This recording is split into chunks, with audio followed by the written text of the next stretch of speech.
Hello everyone and welcome to the £600 gaming PC. I'm not going to say much here and I'm just going to get started with the video. So, the CPU we have for this build is the AMD Ryzen 3 3100. It's a really powerful CPU for the price, and the price is actually really good. You could upgrade this to something like the Ryzen 5 3600. I did a bottleneck for the 3600 and it got pretty good results for this GPU.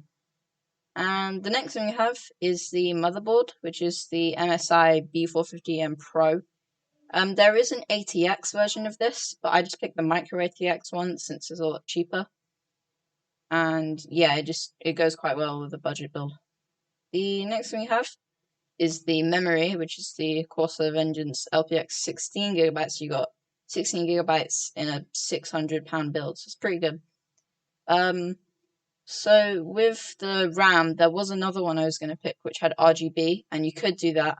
It's in the £1,000 build if you want to check that. I'll leave the link to I'll leave a link to it in the description.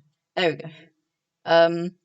Yeah, I just had to change it to this cheaper one just because it goes over the budget. It still already does, but only by £8, and before it went over by like 20, so I had to change it.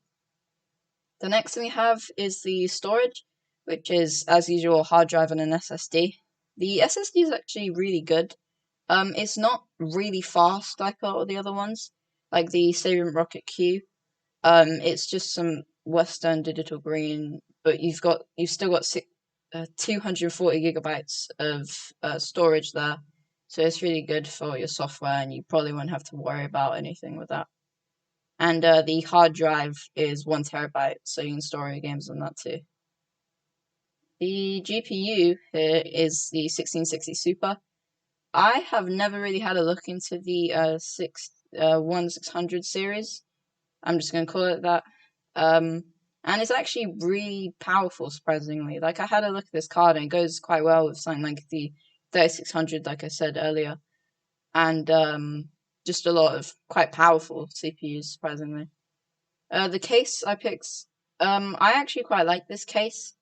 And it does come with one fan in the back, so I didn't have to worry about that. And it just looks really nice. It's got 18 modes on the front with the RGB.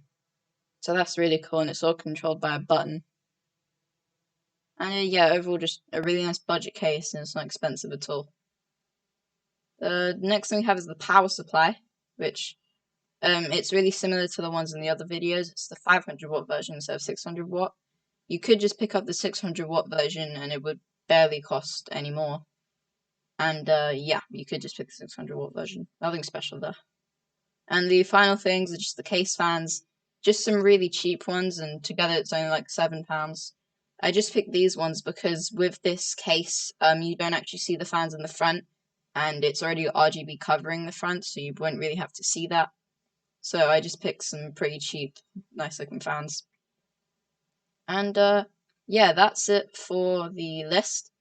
I'm just going to show you the bottleneck calculation between the CPU and the GPU, and it got actually really good results. Like, I've never seen results this good, although to be honest I haven't really looked at bottlenecking that much. But yeah, it got extremely good results for the CPU and GPU. Yeah, that's the end of this list. There's a bunch of stuff in the description, like PC Part Picker and the software I use for this. There's also a improved CPU that you could pick, and yeah, just a bunch of other stuff. And yeah, that's all I have to say. Thanks for watching, like and subscribe, and I'll see you in the next one. Bye.